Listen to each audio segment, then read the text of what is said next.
Hello friends, welcome back to my channel SRK drama explain. Friends, ये video मैं लोगों के एंटरटेनमेंट के लिए बनाती हूँ, so please watch full, share, subscribe and like this video.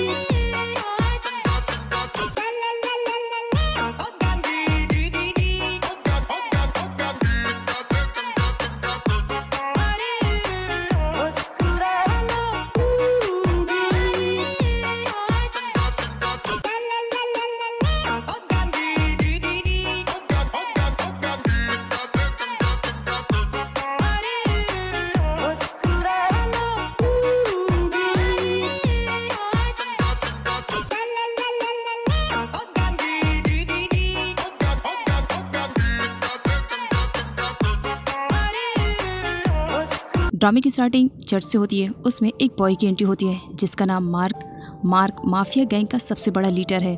वो गॉड में बिल्कुल भी बिलीव नहीं करता था, लेकिन आज फिर भी वो चर्च में आया हुआ था बिकॉज उसे गॉड से बहुत सारी शिकायतें जो करनी थी। आगे वो गॉड फादर से अपने बारे में सब कुछ बताता है और साथ ही गॉड से माफ़ी भी मांग रहा होता है कि लाइफ में ऐसा कोई भी गलत काम नहीं है जो कि मैंने नहीं किया है। मैं हर काम को अब पीछे छोड़ना चाहता हूँ। मैं अपनी लाइफ में आगे बढ़ना चाहता हूँ। मैं अब उस दुनिया में वापस नहीं जाना चाहता हूँ जिस दुनिया से मैं निकल करके आया हूँ। पास्ट में मैंने इतने गलत काम किए, बस इसी का पछतावा हो रहा है और आज मैं यहाँ पर गॉड से सॉरी बोलने के लिए आया हूँ। उनसे माफ़ी मांगना चाहता हूँ। क्या वो मुझे माफ़ करेंगे? गॉड फादर देखते हैं कि मार्क बहुत ही ज़्यादा अपसेट दिखाई दे रहा था। तब वो मार्क को कहते हैं, अगर तुमने अपने पास्ट के बारे में सब कुछ भुला दिया है और अपनी लाइफ में आगे बढ़ना चाहते हो और गॉड से यहाँ पर सॉरी बोलने के लिए आए हो ना, तो गॉड हर किसी की सॉरी को एक्सेप्ट करते हैं। अगर तुम दिल से सॉरी कह रहे हो तो ज़रूर गॉड तुम्हारी हेल्प करेंगे और तुम्हारी सॉरी को भी एक्सेप्ट करेंगे। तुम्हें इस तरह से निराश होने की ज़रूरत नहीं है। मार्क को काफ़ी अच्छा फील होता है। उसके बाद वो गॉड फादर को थैंक्स बोल करके वहाँ से चला जाता है। नेक्स्ट सीन में मार्क को दिखाया जाता है। उसने डिसाइड कर लिया था कि वो माफिया गैंग में अब नहीं रहेगा, वो अपनी लाइफ को अलग तरीके से जिएगा। लेकिन माफिया गैंग के बिग बॉस का बुलावा आता है जिसकी वजह से मार्क को जाना पड़ता है। मार्क लुक में इतना ज़्यादा हैंडसम कि जितनी भी लड़कियां उसे देखती सबके सब लट्टू हो जाती, लेकिन मार्क किसी को भाव नहीं देता था। खैर, यहाँ पर वो बिग बॉस से मिलने के लिए आया हुआ था क्योंकि बिग बॉस ने उसे बुलाया था। बिग बॉस का कहना रहता है मार्क से कि क्या तुमने एग्रीमेंट साइन करवाया? एक्चुअली कोई था जो बिग बॉस के काम में रुकावटें डाल रहा था, इसी वजह से उसने उसे ठिकाने पे लगाने के लिए कहा था, साथ ही एग्रीमेंट पे साइन करने के लिए भी कहा था। लेकिन मार्क ने ये काम नहीं किया था। इसकी वजह से अब बिग बॉस मार्क पर गुस्सा कर रहा होता है कि तुमसे एक भी ढंग का काम नहीं किया जा रहा है। आखिर तुम अपनी लाइफ में करना क्या चाहते हो? मैं बस इतना चाहता हूँ कि मैं जब तुम्हें काम दूँ तुम्हें वो करना है किसी भी कंडीशन में। जिस पर मार्क का कहना रहता है कि वो शायद अब ये काम ना करे। बिग बॉस को मार्क के ऊपर गुस्सा आ जाता है और वो उसे कहते हैं, मैंने तुम्हें कल काम दिया था करने के लिए, तुमने वो नहीं किया, तो सोचा अब मुझे ही करना पड़ेगा। आगे एक बंदे को दिखाया जाता है जिसे बिग बॉस के गार्ड बहुत ही बुरी तरीके से घसीट कर लेकर आते हैं और उसके साथ काफ़ी मारपीट भी करते हैं और साथ ही उसे पानी में भी गिरा देते हैं, जिसकी वजह से उस बंदे की कंडीशन काफ़ी ख़राब होने लगती है। अब पास्ट का सीन दिखाया जाता है। एक्चुअली बिग बॉस निक ने कहा था मार्क को एक बंदे को ठिकाने लगाने के लिए, क्योंकि बिजनेस में उस बंदे की वजह से उन्हें बहुत बड़ा लॉस सहना पड़ा। इसी वजह से बिग बॉस का कहना रहता है मार्क से कि जाओ और उसे ठिकाने लगा दो। वो लोग उसे ठिकाने लगाने के लिए जाते हैं, लेकिन सडनली उसकी वाइफ का कॉल आ जाता है जिस पर वो मार्क से रिक्वेस्ट करने लगता है, प्लीज़ लास्ट टाइम मुझे मेरी वाइफ और मेरे बच्चों से बात करने दो, पता नहीं उसके बाद कल मैं रहूँ या ना रहूँ। मार्क अपनी लाइफ में अब ये सब काम नहीं करना चाह रहा था, इसी वजह से वो उसे माफ़ कर देता है और वहाँ से जाने के लिए कह देता है। लेकिन निक, जो कि बिग बॉस है, माफिया गैंग का सबसे बड़ा लीडर, उसे जब मालूम पड़ता है तब वो उसे भी मारने की कोशिश करता है, साथ ही उसकी फैमिली को भी इन्वॉल्व कर देता है। मार्क को बहुत बुरा लग रहा था। वो बिग बॉस से कहता है इसमें उसकी फैमिली का क्या कसूर, उसे इन्वॉल्व ना करे, उन्हें जाने दे। जिस पर बिग बॉस कहता है तुमने मेरा दिया हुआ काम नहीं किया, अब मुझे अपने हाथों से करना पड़ेगा। मैं अपने काम को अपने तरीके से करता हूँ। और ये कहते हुए वो शूट करने वाला रहता है, लेकिन मार्क अब जो कि दिल का अच्छा बन चुका है, वो अब लड़ाई मारपीट नहीं करना चाह रहा था। इसी वजह से वो बिग बॉस को रोकते हुए कहता है प्लीज़ आप ऐसे ना करें। बिग बॉस कहते हैं ओके ठीक है, मैं ऐसे नहीं करूँगा, लेकिन अब तुम्हें करना पड़ेगा। जाओ उन तीनों में से किसी को शूट करो, नहीं तो मैं तीनों को मारूंगा। और बात रही उस बंदे की तो वो तो पानी में डूब रहा है, वो डूब कर मरेगा और इसकी फैमिली मेरे हाथों से। मार्क को गुस्सा आ जाता है, वो बिग बॉस का कॉलर पकड़ लेता है। ये बड़ी बात है माफिया गैंग में कि किसी बिग बॉस का कॉलर पकड़ना, और यहाँ पर ये हरकत की थी मार्क ने, और इसकी वजह से मार्क की पिटाई भी होती है। मार्क पास्ट का एक छोटा सा फ्लैशबैक याद करता है जब बिग बॉस ने उसके ऊपर गन रखा हुआ था और वो उसे ऑर्डर दे रहा था किसी को शूट करने के लिए, और एक छोटी बच्ची रो रही होती है और वो मार्क को ऐसा करने से मना कर रही होती है और बस रोई जा रही होती है। अब सीन प्रेजेंट का दिखाया जाता है। मार्क जो कि बहुत ही गुस्से में था, वो बिग बॉस से कहता है आप मेरे डैड नहीं हो। इस बात पर बिग बॉस को और भी ज़्यादा गुस्सा आता है, तुम्हारी हिम्मत भी कैसे हुई ये कहने के लिए कि मैं तुम्हारा डैड नहीं हूँ। और मार्क को वो बहुत बुरी तरीके से मारता है, इवन वो तो उसके हाथ में गन भी दे देता है। लो अब तुम ही इन तीनों को शूट करोगे, अगर तुमने ऐसा नहीं किया तो ये तीनों तो मरेंगे, लेकिन मेरे हाथों से, तो बेटर रहेगा तुम ही गोली चलाओ, ये तुम्हारे लिए अच्छा रहेगा। मार्क बिल्कुल भी ऐसा नहीं करना चाह रहा था, इसी वजह से वो बेबस और लाचार हो जाता है। मार्क गन को ज़मीन पर फेंक देता है। बिग बॉस को बहुत बुरा लगता है, वो मार्क की खूब पिटाई करता है, इवन उसे जानवरों की तरह ट्रीट करने लगता है। लेकिन मार्क किसी भी तरह उस फैमिली को सेव करना चाह रहा था, लेकिन सामने एक लड़की सिर्फ बची थी क्योंकि बिग बॉस ने उसकी मॉम और उसके ब्रदर को मार दिया था। मार्क के लिए ये शॉकिंग न्यूज़ तब होती है जब उस लड़की में वो अपनी छोटी बहन को देखता है, वो और भी ज़्यादा परेशान हो जाता है। नहीं, मैं इसे किसी भी कंडीशन में खोना नहीं चाहता हूँ, मैं इसे नहीं मारूंगा। वो गन तो ले लेता है, लेकिन बिग बॉस के फोर्स करने पर वो खुद को शूट कर देता है। तो आगे की वीडियो में हम देखते हैं कि एक्चुअल में ऐसा क्या हुआ जिसकी वजह से मार्क ने अपने आप को शूट किया, और क्या वो जिंदा है या यहीं पर उसकी एंडिंग है। चलते हैं ड्रामे की एक्सप्लेनेशन की तरफ। कुछ साल पहले का सीन दिखाया जाता है। एक लड़की जिसके पीछे कई गुंडे पड़े हुए थे, वो अपनी जान बचा करके भाग रही होती है और साथ ही अपना पर्स लेकर के भाग रही होती है। एक्चुअल में यही हमारी इस ड्रामे की मेन लीड है और इसका नाम बेली है। बेली उन गुंडों से बचकर भाग रही थी, लेकिन वो लोग ज़बरदस्ती उसका पैसा और उसकी सारी चीज़ें छीन लेते हैं। बेली कोशिश करती है कि वो उन गुंडों से अपने सामान को वापस ले सके, लेकिन बेचारी अकेले रहती है ना, इसी वजह से वो वापस लेने में नाकाम रहती है। लेकिन सडनली वहाँ पर एक एंट्री धांसू वाली होती है, पोंकी, जो कि बेली का बेस्ट फ्रेंड है। वो आते ही अपने टूल से उन गुंडों की अच्छी खासी पिटाई करता है। देन बेली को कहता है अब क्या वेट कर रही हो, जल्दी से आओ, हमें यहाँ से निकलना भी है ना। बेली फटाक से बैठ जाती है। उसके बाद पोंग अपनी स्पीड को कुछ ज़्यादा ही तेज़ कर देता है और वहाँ से उन गुंडों को छुड़ाते हुए वो लोग भाग जाते हैं। लेकिन कब तक भागेंगे? बेली पीछे देखती है, जिस पर पोंग कहता है वो लोग हमें फॉलो नहीं कर पाएंगे, मेरी स्पीड बहुत फास्ट है। लेकिन तभी बेली नोटिस करती है कि वो गुंडे तो उन्हें फॉलो करते हुए बाइक पर ही आ रहे हैं। बेली पोंग से कहती है क्या कहा था तुमने, अब अपनी बकवास भरी बातें बंद करो, स्पीड फास्ट करो, क्योंकि हमें इन लोगों से तेज़ भागना है, बचना जो है ना। जिस पर पोंग अपनी बाइक की स्पीड को कुछ ज़्यादा तेज़ कर लेता है, लेकिन उन गुंडों के सामने एक कार रुकती है, जिसकी वजह से वो बेली को फॉलो नहीं कर पाते। पोंग बहुत ही ज़्यादा खुश होता है कि वो बेली को बचा चुका है। नेक्स्ट सीन में दिखाया जाता है उन गुंडों के सामने जो कार की एंट्री हुई थी वो मार्क की थी। उन्हें बिल्कुल भी आइडिया नहीं था। वो मार्क से बहुत ही रूडली तरीके से बात करते हैं और उसके कॉलर को भी पकड़ते हैं। उन्हें आइडिया नहीं था कि मार्क बिग बॉस है। खैर यहाँ पर मार्क उन लोगों की उनकी औकात दिखाता है, उनकी खूब पिटाई करता है। अगले सीन में बेली को एक स्कूल में दिखाया जाता है। एक्चुअली बेली के पेरेंट्स नहीं है, वो अक्सर स्कूल में आया जाया करती थी और छोटे बच्चों की हेल्प भी करती थी। टीचर को जब मालूम पड़ता है कि बेली के साथ क्या एक्सीडेंट हुआ तो उसे समझाने की कोशिश करते हैं कि वो ऐसे लोगों से दूर रहे। जिस पर बेली अपनी बड़ाई बयान करते हुए कहती है मैंने उन गुंडों की खूब पिटाई की। जिस पर पोंग कहता है हाँ, अगर सही टाइम पे मैं नहीं आता ना तो शायद पिटाई किसी और की होती, अपोजिट हो जाता ना। बेली स्माइल करने लगती है। वो अपना नेकलेस ढूंढने लगती है। उसके गले में उसका नेकलेस नहीं रहता है, जो कि उसके मॉम डैड की आखिरी निशानी थी। बेली बहुत ज़्यादा परेशान हो जाती है, ओ माय गॉड मेरा लॉकेट कहाँ गया। जिस पर पोंग भी उसके साथ आ जाता है, उसी प्लेस पर जहाँ पर उन लोगों ने गुंडे से फाइट की थी। खैर हर जगह बेली ढूंढ चुकी थी, उसका नेकलेस उसे नहीं मिल रहा था। काफ़ी टाइम के बाद भी बेली को उसका नेकलेस नहीं मिलता है, जिसकी वजह से वो अपने आप को केयरलेस बोलने लगती है कि मैं कितनी बड़ी बेवकूफ़ और कितनी केयरलेस हूँ, अपने मॉम डैड की आखिरी निशानी को बस संभाल कर नहीं रख पाई। जिस पर पोंग उसे समझाता है। तभी वहाँ पर उन्हीं गुंडों की एंट्री होती है जिन्होंने बेली के साथ मारपीट की थी। खैर यहाँ पर वो बेली को उसका सारा अमाउंट रिटर्न करते हैं, उससे लिया हुआ सामान भी दे देते हैं, उसका नेकलेस भी दे देते हैं, प्लस आज उन्होंने जितने लोगों से पैसे लूटे थे ना सब के सब बेली को दे देते हैं और कहते हैं कि तुम जा करके स्कूल में ट्रांसफ़र कर सकती हो। बेली खुद में ही शॉक थी कि आखिर इन लोगों को क्या हो गया, जो लोग मुझसे पैसे छीन रहे थे अचानक से वो मुझे ही पैसे क्यों दे रहे हैं। वो बहुत ही कंफ्यूज थी। वो पूछती उन लोगों से, जिस पर वो लोग बता देते कि सामने वाले कार के बंदे ने उन्हें अच्छे से समझाया, जिसकी वजह से उन्हें समझ में आया। बेली जब देखती है तो वो कार वहाँ से जा चुकी थी, जिसकी वजह से बेली नहीं जान पाती है कि एक्चुअली उस कार में कौन था। अब इस ड्रामे के सेकेंड मेन लीड को दिखाया जाता है, जिसका नाम क्रीट है। क्रिड भी एक माफिया बॉय है और बहुत ही ज़्यादा खतरनाक है। खैर यहाँ पर क्रिड को दिखाया जाता है वो किसी डीलर से डील करने के लिए आया हुआ था। अब दोनों के बीच जब डील हो रही थी तो सुनसान एरिया था।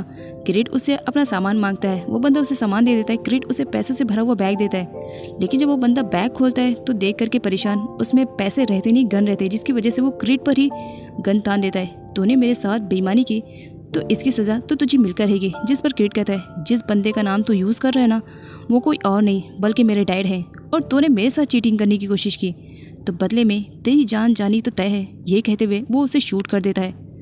अगले सीन में बिग बॉस को दिखाया जाता है जिसका नाम निक है। निक यहाँ पर शूट किया जा रहा होता है बिकॉज वो अपनी प्रैक्टिस कर रहा था। सारे लोग थे साथ में, उसने किसी का मर्डर भी करके रखा था, लेकिन उसे बिल्कुल भी डर नहीं लग रहा था क्योंकि पुलिस भी बिग बॉस से डरा करती है। तभी वहाँ पर क्रिड की एंट्री होती है। क्रिड एक्चुअली बिग बॉस का ही बेटा है। वो अपने डैड को बताता है कि मार्केट में कोई है जो आपका नाम यूज़ करके लोगों को बेवकूफ़ बना रहा था, मैंने उसे सबक सिखाया। तब वहाँ पर क्रिड की मॉम की एंट्री होती है जिनका नाम पैच है। एक्चुअली पैच मार्क को बिल्कुल भी लाइक नहीं करती है, वो मार्क से बहुत ज़्यादा नफरत करती है क्योंकि मार्क नेक्स्ट बिग बॉस बनने वाला है। ये बात उन्हें बिल्कुल भी पसंद नहीं आती है। वो बिग बॉस नेक्स्ट से अपने बेटे क्रिड की बात करती है कि मेरा बेटा क्रिड भी तो है ना, जिस तरह मार्क है उस तरह क्रिड है, क्रिड बड़ा है तो क्यों नहीं बिग बॉस की पोज इसे मिलनी चाहिए। जिस पर निक कहना रहता है मैंने जो भी डिसीजन लिया है सोच समझ के लिया है, इसके बीच में तुम इंटरफेयर ना करो तो बेटर रहेगा। नेक्स्ट सीन में मार्क को दिखाया जाता है। मार्क बहुत ही अपसेट था, साथ ही वो किसी की ग्रेव पे गया हुआ था जहाँ पर वो अपनी फीलिंग्स के बारे में बताते हुए कहता है कि वो नाई नोई बिल्कुल भी नहीं बनना चाहता है, मतलब कि बिग बॉस। उसके बाद आंट पिम और अंकल जिया को दिखाया जाता है। दोनों बेली को लेकर के बहुत ज़्यादा परेशान थे। वो बेली को टिफिन बॉक्स और वाटर बॉटल देते हुए समझा रहे होते हैं, देखो वहाँ जा करके किसी के गिलास से पानी मत पीना, पता नहीं तुम्हारी सिचुएशन बहुत जल्दी ख़राब हो जाती है, तुम्हें एलर्जी है ना ऐसे लोगों से, तो प्लीज़ अपनी वाटर बॉटल से पानी पीना, और हाँ लंच अपना करना। जिस पर बेली कहती है ओहो आंट आप इतना ज़्यादा परेशान क्यों हो रहे हैं, मैं तो बस जॉब के लिए जा रही हूँ, वो भी पार्ट टाइम जॉब है। जिस पर दोनों हंसने लगते हैं और कहते हैं हमें तुम्हारी बहुत ज़्यादा फिक्र होती है ना, इसी वजह से हम तुम्हारी केयरिंग करें। तभी वहाँ पर पोंग आता है। पोंग का भी कहना रहता है कि बेली जॉब ना करे, लेकिन बेली करना चाहती है।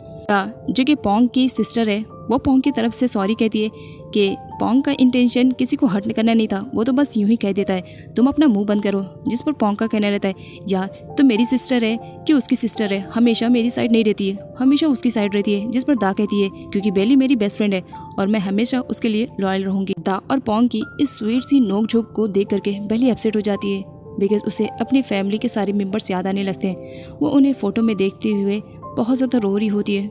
जिस पर पोंग दा से कहता है देखा तुमने बेली को रुला दिया ना, बेस्ट फ्रेंड होने के बाद भी तुम उसे रुलाती रहती हो, और एक मैं हूँ कि मैं हमेशा बस बेली को खुश देखना चाहता हूँ। अगले सीन में दिखाया जाता है खैर बेली जैसे तैसे शांत होती है, सारे लोग उसे शांत करवाते हैं कि उसका जॉब पे जाने का टाइम हो गया तो उसे जॉब पर जाना चाहिए, ना कि इस तरह से रोना चाहिए।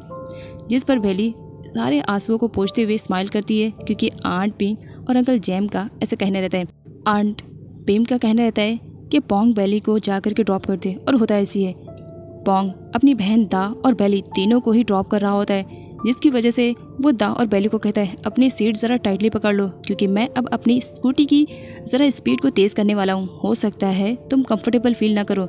दा अगर तुम्हारा कंफर्टेबल बराबर नहीं रहेगा तो कोई बात नहीं, लेकिन हाँ बेली तुम सही से बैठो, अगर कुछ भी तुम्हें प्रॉब्लम हुई तो ज़रूर कहना क्योंकि मैं अपनी स्पीड को बढ़ाने वाला हूँ। ये कहकर वो स्पीड को फास्ट कर देता है।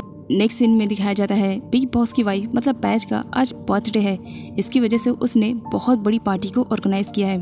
क्रिड भी आया हुआ था, मीडिया वाले भी आए हुए थे, लेकिन सबकी नजरें तो बस मार्क को ही ढूंढे जा रही होती है। मार्क ना दिखाई देने पर वो क्रिड से ही मार्क के बारे में पूछने लगते हैं, जिसकी वजह से क्रिड जल भुन जाता है क्योंकि वो भी मार्क को बिल्कुल भी पसंद नहीं करता, वो उससे बहुत नफरत करता है। वो पार्टी छोड़ करके जाने लगता है, जिस पर उसकी मॉम पैच उसे समझाने की कोशिश करती है कि इस तरह से पार्टी से जाना ये उसके लिए सही नहीं होगा, मीडिया को क्वेश्चन करने का और ज़्यादा मौका मिल जाएगा जो कि वो देना नहीं चाह रही हैं। अनफॉर्चुनेटली बेली भी उसी पार्टी में यहाँ पर जूस सर्व करने के लिए आई हुई थी। वो सबको जूस और ड्रिंक सर्व कर रही होती है, लेकिन तभी उसकी नज़र बैनर पर पड़ती है जिसके थ्रू उसे मालूम पड़ता है कि बिग बॉस की वाइफ पैच का आज बर्थडे है। बेली बहुत ज़्यादा खुश रहती है, वो अपनी फ्रेंड के पास कॉल करती है और उसे बताने लगती है कि मैं नाई नोई की हेल्प लेने वाली हूँ। एक्चुअली बेली जिस स्कूल में जाती थी उस स्कूल के बच्चों को एजुकेशन देने के लिए वहाँ पर कुछ पैसों की ज़रूरत थी, लेकिन बेली के पास इतना नहीं था, तो इसी वजह से वो नाइनोई से हेल्प लेना चाह रही थी और इसके बारे में वो अपनी फ्रेंड से डिस्कस कर रही होती है, जिस पर उसकी फ्रेंड का कहना रहता है, क्या तुम साइको, तुम्हें लगता है कि वो लोग तुम्हारी हेल्प करेंगे? बेली स्माइल करते हुए कहती है, नाइनोई ज़रूर हेल्प करेगा। उसकी ओनर आती है और उसे कुछ डॉक्यूमेंट्स रखने के लिए कहती है, जिसकी वजह से बेली वो डॉक्यूमेंट्स ले करके वहाँ से चली जाती है। अगली सीन में मार्क को दिखाया जाता है, जो कि पैच के लिए गिफ्ट लेकर आया हुआ था, लेकिन कॉल आ जाने की वजह से वो कॉल रिसीव करता है और गिफ्ट को साइड में ही रख देता है। लेकिन तभी उसकी नज़र पड़ती है सामने से आती हुई बेली पर। वो बेली को देखता है तो बस उसी में ही खो जाता है। वो बेली को यहाँ पर सेकंड टाइम देख रहा होता है। वो बेली को तो पहचान जाता है, ये तो वही लड़की है जिसकी मैंने हेल्प की थी, उन गुंडों से बचाया था और उन्हें पैसे भी दिलाए थे। वो यही सारी बातें सोच रहा होता है। बेली पलट के आती है, ओ शायद तुम कुछ भूल रहे हो, तुम अपना गिफ्ट लेना भूल रहे हो, ये गिफ्ट तुम्हारा ही है ना? जिस पर मार्क कहता है, हाँ ये गिफ्ट मेरा है। वो उसे गिफ्ट ले लेता है। बेली वहाँ से जाने लगती है, लेकिन पैर फंसने की वजह से वो गिरने लगती है। तब मार्क उसे संभाल लेता है और संभालने के चक्कर में वो दोनों एक दूसरे के कुछ ज़्यादा ही क्लोज आ जाते हैं। बेली को बहुत ही अजीब सा फील होता है। वो फौरन हट जाती है दूर। कुछ टाइम के लिए तो मार्क को कुछ भी समझ भी नहीं आ रहा था कि उसके सामने कौन है, क्योंकि उसे बेली बहुत ज़्यादा पसंद आई फर्स्ट मीटिंग से ही। बेली उसके बारे में नहीं जानती है, लेकिन मार्क उसके बारे में सब कुछ जानता है। लेकिन अनफॉर्चुनेटली गिरने की वजह से बेली का फ़ोन वहीं पर छूट जाता है। मार्क उसे देने की कोशिश करता है, लेकिन बेली वहाँ से जा चुकी थी। अगले सीन में दिखाया जाता है, मार्क इवेंट में आ रहा होता है, तब वहाँ पर क्रीट उसे मिल जाता है। वैसे तो क्रीट मार्क से बड़ा है, लेकिन बड़ा होने के बाद भी वो बिल्कुल भी क्रीट को लाइक नहीं करता। वो उससे नफरत करता है, क्योंकि बिग बॉस की चेयर पर उसके डैड का कहना है कि मार्क बैठेगा, और यही बात क्रीट को बिल्कुल भी पसंद नहीं आती है। वो उसे इवेंट से जाने के लिए कह रहा होता है, जिस पर मार्क उसे गिफ्ट देते हुए कहता है, ये गिफ्ट तुम मॉम को दे देना, उसके बाद मैं यहाँ से चला जाऊँगा। क्रीट तो गिफ्ट ले लेता है। उसके बाद मार्क जब वहाँ से जाने लगता है तो क्रीट उसे टीज करते हुए कहता है, इस तरह से इवेंट से जाने के बाद क्या होगा? अगर जाना चाहते हो तो हम सभी के लाइफ से चली जाओ, बिग बॉस की पोस्ट से चली जाओ, मुझे नफरत है तुम्हारे नाम से, आई हेट यू करके वो वहाँ से जाने लगता है। लेकिन जाने से पहले क्रीट वो गिफ्ट टी कॉन्ग को दे देता है, जो कि उन्हीं की कंपनी का मैनेजर है, लॉयर भी है। आगे टीकों को दिखाया जाता है, वो गिफ्ट बॉक्स ला करके रख देता है पैच के सामने और बता देता है कि ये मार्क लेकर आया है। पैच उस गिफ्ट बॉक्स को ओपन करती है, उसमें एक नेकलेस रहता है, जिसकी वजह से पैच बहुत ही ज़्यादा गुस्से में आ जाती है, क्योंकि वो मार्क को बिल्कुल भी लाइक नहीं करती, उससे नफरत करती है और मार्क की दी हुई चीज़ को वो बिल्कुल भी एक्सेप्ट नहीं करना चाह रही थी। इसी वजह से वो नेकलेस को बहुत बुरी तरीके से बर्बाद कर देती है। नेक्स्ट दिन में बेली सभी के लिए ड्रिंक लेकर आ रही होती है और सर्व कर रही होती है, जहाँ पर उसे मालूम पड़ता है कि नाइनोई तो जस्ट अभी गया है। बेली किसी भी तरह से नाइनोई से बात करना चाह रही थी, इसी वजह से वो उसके पीछे दौड़ जाती है। बेली को मिसअंडरस्टैंडिंग हो जाती है कि नाइनोई कोई और नहीं बल्कि क्रीट है। वो क्रीट के पीछे भागती है, लेकिन क्रीट नहीं मिल पाता है, जिसकी वजह से वो अपसेट हो जाती है। तब वहाँ पर मार्क की एंट्री होती है, जो कि बाइक के साथ आया हुआ था। वो उसका फ़ोन उसे रिटर्न करता है, जिस पर बेली उसे थैंक्स बोलती है। यहाँ पर बेली के माइंड में एक आइडिया आता है, वो मार्क से हेल्प लेती है। मार्क उसकी हेल्प करने के लिए तैयार हो जाता है और अगले ही सीन में मार्क और बेली को एक साथ बाइक पर दिखाया जाता है, जो कि क्रीट को फॉलो कर रहे थे। लेकिन काफ़ी टाइम के बाद भी वो लोग उसे नहीं फॉलो कर पाते, जिसकी वजह से बेचारी बेली अपसेट हो जाती है कि एक ये लास्ट मौका तो था नाइनोई से बात करने के लिए, वो मौका भी मैं गंवा चुकी हूँ। मुझे बहुत ज़्यादा बुरा लग रहा है, मैं अपसेट हूँ कि मैं बच्चों की मदद नहीं कर पा रही हूँ। मार्क बेली से रीज़न पूछता है कि वो इतनी ज़्यादा परेशान क्यों है। बेली उसे बता देती है कि एक्चुअली मैं नाइनोई से बात करना चाह रही थी, मैं उसकी कार को फॉलो कर रही थी। तब यहाँ पर क्रीट को समझ में आता है कि बेली को मिसअंडरस्टैंडिंग हुई है। एक्चुअली वो जिसे फॉलो करने के बारे में कह रही थी वो तो उसके साथ ही बैठी हुई है और इसके बारे में बेली को कुछ भी आइडिया नहीं है। जिस पर मार्क बेली को समझाता है, तुम्हें नहीं लगा कि तुम्हें किसी भी ऐसे वैसे लड़के की बाइक पर नहीं बैठना चाहिए, पता नहीं वो तुम्हारे साथ क्या कर दे। जिस पर बेली कहती, तुम उन लोगों में से नहीं हो, तुम अच्छे हो। मार्क कहता है, ऐसा क्यों लगा तुम्हें? बेली कहती है, इस वजह से क्योंकि तुमने मेरा सेलफोन रिटर्न किया। मार्क स्माइल करते हुए, अगर मैंने तुम्हारा सेलफोन रिटर्न किया तो इसका मतलब मैं अच्छा हूँ, ऐसा कोई भी करेगा तो मतलब सब अच्छे हो जाएंगे। तभी सडनली वहाँ पर एक ग्रुप को डांस करते हुए दिखाया जाता है, लेकिन अचानक से ही उनका डांस हमले में बदल जाता है। वो मार्क के पीछे पड़ जाते हैं और बेली के भी। वो दोनों को जान से मार देने की कोशिश कर रहे थे, लेकिन उन्हें आइडिया नहीं था कि मार्क उनका भी बॉस है। खैर यहाँ पर सबसे पहले वो बेली को सेव करना चाह रहा था, इसी वजह से वो बेली को एक साइड में रुकने के लिए कह देता है और खुद जा करके उन गुंडों से फाइटिंग करना स्टार्ट कर रहा होता है। पीछे से बेली भी मार्क की हेल्प करने के लिए आ जाती है, जिस पर मार्क कहता है, तुम्हें यहाँ पर आने की क्या जरूरत थी। जिस पर बेली कहने लगती है, तुम्हारी जान को खतरा है, वो लोग तुम्हें जान से मार देने की कोशिश करें और तुम्हें लग रहा है मैं तुम्हें यूं ही छोड़ करके चली जाऊंगी। बिल्कुल भी नहीं, मैं तुम्हें बचाना चाहती हूँ। आगे दिखाया जाता है मार्क उन गुंडों के साथ पिटाई कर रहा होता है और उनसे पूछ रहा होता है कि आखिर किसके कहने पर वो लोग उस पर अटैक कर रहे हैं। लेकिन वो गुंडे उसे कुछ भी नहीं बताते हैं, सारे के सारे भाग जाते हैं क्योंकि मार्क ने उनकी अच्छी खासी धुलाई की थी। अब जब बेली नीचे उतरने की कोशिश करती है, पैर फिसलने की वजह से वो सीधा मार्क की गोद में आ जाती है। लेकिन वो नोटिस करती है मार्क के सर से तो खून निकल रहा है। वो उसे कहती है तुम्हारा ट्रीटमेंट करवाना ज़रूरी है, जिस पर मार्क कहता है ट्रीटमेंट भाड़ में जाए, पहले यहाँ से भागना ज़रूरी है क्योंकि वो गुंडे हमें फॉलो कर रहे हैं, जल्दी चलो। और एंडिंग में वो लोग एक नदी के पास पहुँचते हैं और ना चाहते हुए भी जंप करना पड़ता है।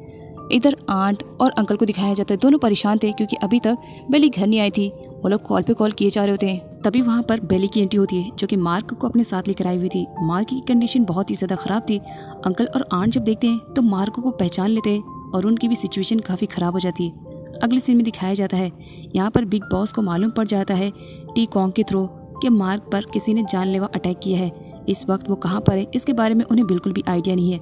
जब बिग बॉस को इस बारे में पता चलता है तो एकदम गुस्से में आ जाता है और वो टी कॉन्ग को ऑर्डर देता है कि वो जाकर के पता करे कि ये सब किसने किया है। अगले सीन में अंकल और आंटी को दिखाया जाता है, दोनों मार्क की केयरिंग कर रहे होते हैं और साथ ही बेली की तरफ से सॉरी भी बोल रहे होते हैं कि बेली ने अगर कुछ भी उल्टी सीधी हरकत की तो इसके लिए वो माफ़ कर दे। मार्क के 2 गार्ड उसे रिसीव करने के लिए वो आए हुए थे, लेकिन तभी अंकल को मालूम पड़ता है कि बेली उस कमरे में आ रही है। इसी वजह से आंट उन लोगों को छुपाने की कोशिश कर रही होती है और बेली स्टेयर्स से ऊपर आ रही होती है। आंटी को दिखाया जाता है, वो कहती है जाओ बेड के नीचे छुप जाओ। एक गार्ड बेड के नीचे छुपता है तो दूसरा विंडो के बाहर। बेली रूम में इंटर करती है, सारे लोग एकदम नॉर्मल हो जाते हैं, मानो कुछ टाइम पहले तो वहाँ पर कुछ हुआ नहीं था क्योंकि बेली को अभी कुछ भी आइडिया नहीं है और ना ही अंकल आंट ने उसे बताया है कि मार्क कौन है। वो तो मार्क को एक नॉर्मल पर्सन समझ रही होती है। यहाँ पर वो उसकी केयरिंग करी होती है, क्या वो ठीक है।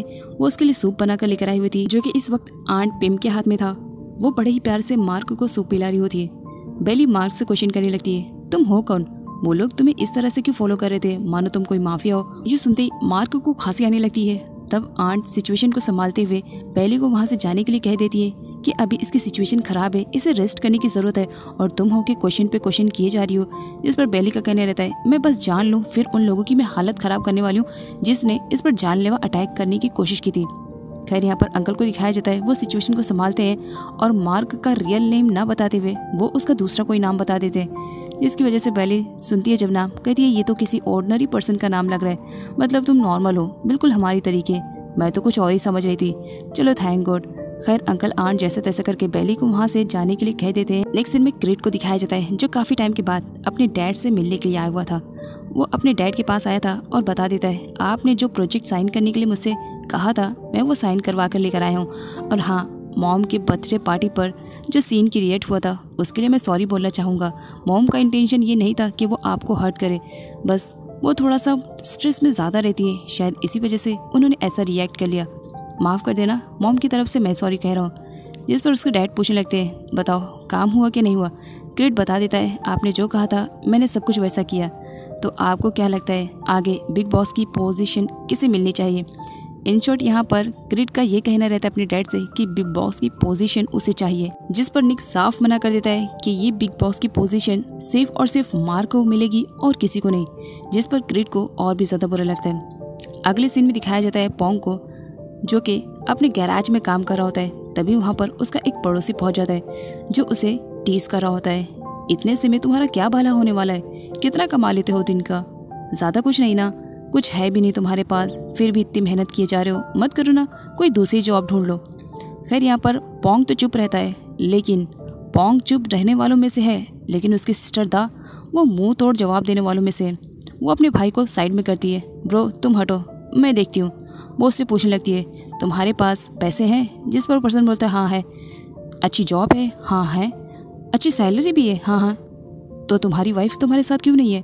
जिस पर वो पर्सन का मुंह बंद हो जाता है, एक्चुअली उसकी वाइफ उसके पास नहीं है, वो उसे छोड़ करके चली गई है। अगले सीन में मार्क घर वापस जा रहा था जहाँ पर उसके गार्ड उसे रिसीव करने के लिए आए हुए थे, लेकिन वो भी एकदम नॉर्मल पर्सन की तरीके से ही बात कर रहे होते। वो शो नहीं करते कि मार्क उनका बॉस है। अनफॉर्चुनेटली होता वही है जो कि होना नहीं चाहिए। बेली मार्क के गार्ड को पहचान लेती है और कहती है उस दिन मैं होटल में जब जॉब के लिए गई थी मैंने तुम्हें वहाँ देखा था, इसका मतलब तुम अच्छे से नाई नोई को जानते होंगे।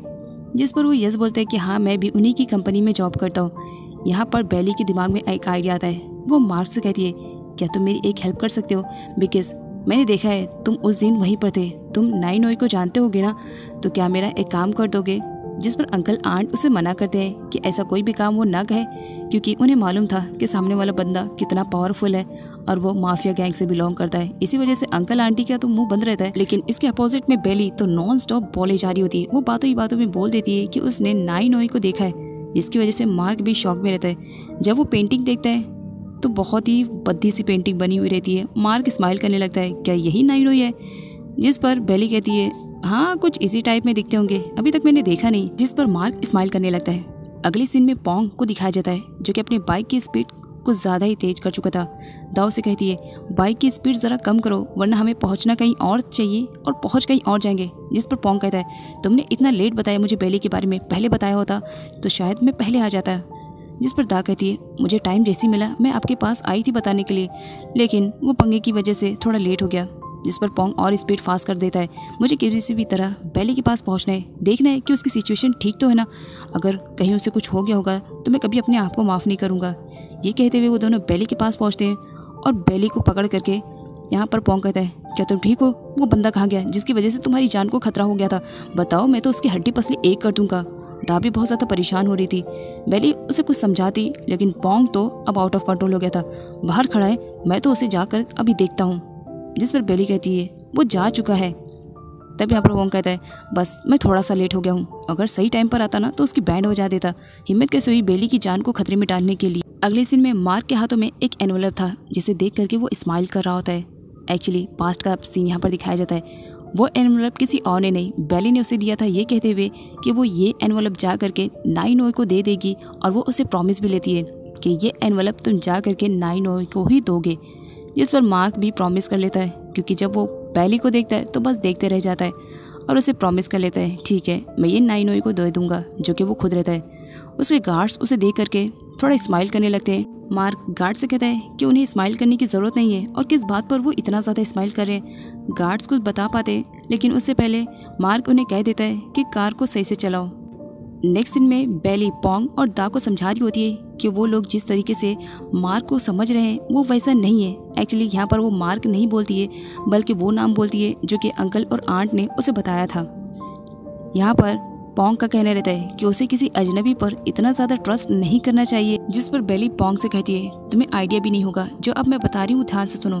पास्ट का सीन दिखाया जाता है। जब बेली मार्क पानी में जंप करे थे तो उस वक्त मार्क की कंडीशन बहुत ही ज़्यादा ख़राब हो जाती है। तब बेली उसकी हेल्प करती है, वो उसे पानी से बाहर निकालती है और उसका ट्रीटमेंट जब हो रहा था उस वक्त मार्क को अपनी फिक्र ना करते हुए वो बेली की फिक्र कर रहा था। वो बेहोशी की हालत में भी बेली के बारे में पूछ रहा था, क्या बेली सेफ है, वो ठीक तो है ना।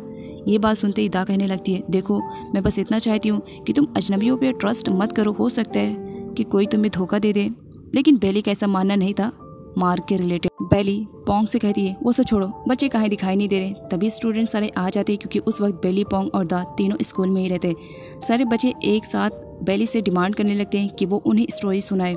जिस पर पोंग का कहना रहता है, सीनियर तो मैं हूँ, मैं कभी नहीं कहा कि बेली मुझे स्टोरी सुनाए और तुम लोग रेगुलर स्टोरी सुनते हो। जिस पर बेली उन्हें स्टोरी सुनाने लगती है। अगले सीन में बेली को दिखाया जाता है, वो सारे बच्चों को सही से बिठा करके उसके बाद उन्हें प्रिंसेस वाली स्टोरी सुनाने लगती है। और अनफॉर्चुनेटली उसी टाइम मार्क भी वहीं पर पहुंचा हुआ था और वो बेली को देख रहा होता है। तो अच्छा, तो तुमने बहुत सारी बुक्स को भी पढ़ लिया, मुझे इसके बारे में आइडिया नहीं था। बेली को देखने के बाद मार्क अपने गार्ड्स को ऑर्डर देता है वहां से जाने के लिए। मार्क अपने गार्ड्स को लेकर के एक जगह पर आया हुआ था। वो अपने गार्ड्स को वहीं पर रुकने के लिए कह देता है और आगे का रास्ता वो खुद ही कंटिन्यू करता है। यहाँ पर उसके दोनों गार्ड्स आपस में बात करने लगते हैं। मैं सोच करके थोड़ा परेशान हूँ, समझ में नहीं आ रहा। मार्क सर उस लड़की के पास जाते हैं लेकिन उससे मिलने से डरते हैं, ऐसा क्यों, क्या तुम जानते हो। जिस पर दूसरे गार्ड का कहना रहता है, वैसे तो मैं कुछ भी नहीं जानता हूँ, लेकिन हाँ अगर तुम बोलो तो मैं मार्क सर से पूछ करके सब कुछ तुम्हें इन्फॉर्मेशन प्रोवाइड कर सकता हूँ। जिस पर गार्ड कहता है, नहीं मुझे मरना नहीं इतनी जल्दी, ऐसा करने की कोई ज़रूरत नहीं है। हाँ अगर तुम्हें कुछ मालूम है तो तुम मुझसे शेयर कर सकते हो, आफ्टर ऑल हम दोनों फ्रेंड है ना। गार्ड मना करता है। अगले सीन में निक को दिखाया जाता है, जो कि उसी ग्रेव पर आया हुआ था। उसने वहाँ पर फ्लावर्स रखा था। तब वहाँ पर मार्क की एंट्री होती है। मार्क निक से कहता है, तुम यहाँ पर क्या कर रहे हो। जिस पर निक का कहना रहता है, क्यों, मैं इस ग्रेव पर नहीं आ सकता हूँ, मुझे भी मेरी वाइफ की याद आती है। क्या हो गया अगर मेरी वाइफ मुझे छोड़ करके चली गई, फिर भी उसकी यादें मेरे दिल में बसी हुई है, बस इसी वजह से उसके ग्रेव पर फ्लावर्स रखने के लिए आया हूँ। जिस पर मार्क बहुत ही ज़्यादा गुस्से में आ जाता है और वो कहता है, मैं बिल्कुल भी ये नहीं चाहूँगा कि आप इस ग्रेव पर आएँ, आप यहाँ पर ना आए तो बेटर रहेगा। और ये कहते हुए वो ग्रेव के पास जाता है और निक का रखा हुआ फ्लावर्स फेंक करके अपने लाए हुए फ्लावर्स रखता है। अगले सीन में दिखाया जाता है जहाँ बेली सारे बच्चों को स्टोरी सुना रही होती है, तो वहीं पोंग और दा दोनों उस कैरेक्टर में पूरे ढले हुए थे। वो एक्टिंग कर रहे होते हैं, सारे बच्चे स्माइल कर रहे होते हैं, लेकिन सडनली उन सभी की स्माइल गायब हो जाती है जब वहाँ पर एक बुलडोजर आता है और वो स्कूल को तोड़ने लगता है। बेली दौड़ करके उन लोगों के पास आती है और स्कूल तोड़ने से मना करती है, जिस पर उन लोगों का कहना रहता है कि बॉस की तरफ से ऑर्डर मिला है, हमें ये स्कूल तोड़ना है ताकि आगे का काम बॉस कंटिन्यू कर सके। जिस पर बेली उन्हें रोकने की कोशिश करती है कि वो लोग स्कूल नहीं तोड़ सकते हैं, लेकिन वो लोग बेली की एक भी नहीं सुनते हैं और बेली जब उनके रास्ते में आती है तो वो लोग उसे भी पुश कर देते हैं। जब पोंग बेली की हेल्प करने के लिए जाता है, वो लोग उसे गन दिखा देते हैं और वहाँ से जाने के लिए कह देते हैं। बेली अपनी आंखों के सामने स्कूल को टूटते हुए बिल्कुल भी नहीं देख सकती थी, इसी वजह से वो सामने खड़ी हो जाती है। कुछ भी हो जाए मैं ये स्कूल तोड़ने नहीं दूंगी। पोंग बेली को हटाता है कि वो इतनी बड़ी बेवकूफ़ी ना करे, अदरवाइज उसकी जान भी जा सकती है, लेकिन बेली का कहना रहता है मैं स्कूल को टूटते हुए नहीं देख सकती हूँ। अगली सीन में मार्क को दिखाया जाता है, उसे भी मालूम पड़ चुका था स्कूल के बारे में, इसी वजह से वो एक अननोन पर्सन से मिलने के लिए आता है। नेक्स्ट सीन में दिखाया जाता है मार्क का भेजा हुआ गार्ड वहाँ पर पहुँच जाता है, जो बता देता है कि वो नाई नोई की तरफ से आया हुआ है और वो लोग स्कूल को नहीं तोड़ सकते हैं। पहले तो वो लोग थोड़ा आनाकानी करते हैं, बाद में मान जाते हैं क्योंकि वो लोग मार्क को अच्छे से जानते थे, इसी वजह से वो लोग वहाँ से चले जाते हैं। लेकिन पीछे उन लोगों ने बहुत बड़ा रायता फैला दिया था, स्कूल के सारे पेपर्स को उन लोगों ने बाहर फेंक दिया था, जिसे अब समेट रही होती है बेली, पोंग, दा और टीचर भी। बेली दा से कहती है मैंने जो सोचा था देखो वही सब हुआ ना, नाई नोई सच में बहुत ही अच्छा है, अगर मैं उसे अपनी परेशानी के बारे में बताऊंगी तो वो ज़रूर हमारी हेल्प करेगा। इस पर दा स्माइल करती है। अब यहाँ पर पोंग को बिल्कुल भी अच्छा नहीं लगता है कि बेली किसी और के बारे में बात करे, इसी वजह से वो बेली का माइंड अपनी तरफ घसीटने के लिए उसे पानी लाने के लिए कह देता है और खुद पिलाने के लिए भी कह देता है, ये कहते हुए कि मैं जब गिरा था ना मुझे चोट लग गई, तुम ही पिला दो। अब बेली उसे पिला दी, उससे पहले बेली को दूसरा काम आ जाता है, जिसकी वजह से वो पानी का गिलास पोंग के हाथ में देकर के चली जाती है और ये सब देख करके उसकी सिस्टर दा स्माइल कर रही होती है। अगली सीन में मार्क टन से मिलने के लिए आया हुआ था। एक्चुअली टन वही बंदा है जो स्कूल को तोड़ना चाह रहा है और मार्क स्कूल को बचाना चाह रहा है। टन का कहना है कि वो स्कूल तोड़ करके वहाँ पर एक बिल्डिंग को बनाएगा, जिस पर मार्क उसे अपनी कंपनी का ऑफर देते हुए उसके साथ डील करने के लिए कहता है, जिस पर टन बहुत ही ज़्यादा खुश हो जाता है क्योंकि मार्क की कंपनी सबसे बड़ी कंपनी रहती है, उसके लिए गोल्डन अपॉर्चुनिटी थी। वो हैंडशेक कर लेता है कि ठीक है मैं तुम्हारे साथ काम करूँगा, लेकिन मार्क उसे ये रियलाइज़ करवाता है कि वो सिर्फ और सिर्फ उस स्कूल की वजह से ही उसके साथ डील कर रहा है। अगर वो स्कूल को कुछ भी हुआ तो हो सकता है आगे वो उसके साथ डील कैंसिल कर ले। इधर बेली और पोंग को दिखाया जाता है, दोनों सारे पेपर्स को उठा रहे होते हैं। उन पेपर्स की फाइल में उसे बेली की भी फाइल्स मिल जाती है, बेली के बैकग्राउंड के बारे में पूरी इन्फॉर्मेशन लिखी हुई थी। पोंग को कहना रहता है बेली तुम्हें अपने बारे में सब कुछ जानना चाहिए। बेली उस फाइल को लेती, उससे पहले वहाँ पर टीचर क्यों आ चुकी थी, वो ऐसा करने से मना कर देती है और साथ ही वो बेली की फाइल खुद ही लेकर के वहाँ से चली जाती है कि जो भी इन्फॉर्मेशन मुझे प्रोवाइड करनी थी मैंने बेली को प्रोवाइड कर दिया है। आगे पोंग बेली से कहता है मुझे ऐसा क्यों लग रहा है कि टीचर क्यों ज़रूर कुछ ना कुछ तुम्हारे बैकग्राउंड के बारे में तुमसे छुपाने की कोशिश कर रही है, जिस पर बेली कहती है टीचर ने मुझे उतना सब कुछ बता दिया है और मुझे नहीं लगता है कि वो कुछ भी छुपा रही है। तभी वहाँ पर पोंग की सिस्टर दा आती है और वो बेली के बैकग्राउंड की रिपोर्ट लेकर आई हुई थी, वो बेली को दे देती है ताकि वो आराम से पढ़ ले। बेली उसे अकेले पढ़ना चाह रही थी, वो एक साइड में बैठ जाती है और उस फाइल को देखने लगती है जिसमें उसके बारे में पूरी इन्फॉर्मेशन लिखी हुई थी। देख करके वो तब शॉक रहती है जब उसमें वो अपने डैड की न्यूज़ सुनती है कि उसके डैड नहीं उसकी फैमिली को मारा है। तो बेली बहुत ज़्यादा रोती है और उसे यकीन भी नहीं हो रहा था कि उसके डैड ने कभी मर्डर भी किया होगा। अब नाइट का सीन दिखाया जाता है, अंकल और आंट दोनों बहुत ज़्यादा परेशान हो रहे थे। आंट कहती है मैंने कहा था ना आपसे कि आपको नया फ़ोन दिला देना चाहिए बेली को, लेकिन नहीं।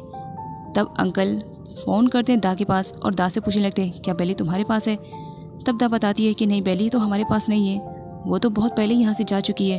इस बारे में जब पोंग को मालूम पड़ता है तो पोंग और उसकी सिस्टर दोनों अपना ब्यूटी टिप्स कर रहे होते हैं, लेकिन जब उन्हें मालूम पड़ता है कि बेली अभी तक नहीं आई है तो वो सब छोड़ छाड़ करके सीधा बेली को ढूंढने के लिए निकल जाते हैं। वो दोनों पूरे रास्ते भर बेली का नाम लेकर के चिल्ला रहे होते हैं, लेकिन बेली उन्हें नहीं मिलती है।